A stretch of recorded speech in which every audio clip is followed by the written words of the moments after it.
என்னங்க, என்னதான் அத்தை மாமா வீட்டுல இருக்கும்போது சண்டை போட்டுட்டே இருந்தாலும் அவங்க இல்லாம ரொம்ப வெறுப்பா இருக்குங்க. நேரமே போக மாட்டேங்குது.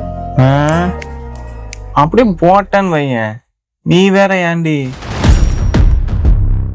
நானே இப்பதான் அவங்க இல்லையே சண்டை இல்லையே நிம்மதியா இருக்கேன். இப்ப வந்து அவங்கள பத்தி பேசிட்டு இருக்க. பாரு, இதுக்கு முன்னாடி எப்படியோ, ஆனா இனிமே உனக்கும் எனக்கும் நடுவுல எந்த சண்டையும் வராது, எந்த பிரச்சனையும் வராது.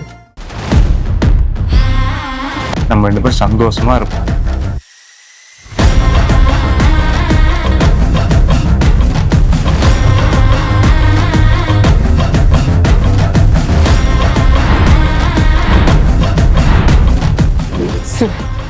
அப்படி நீ நினைச்சிட்டு இருக்கியா? பிரச்சனையே இனிமேல் தான் ஆரம்பிக்க போகுது.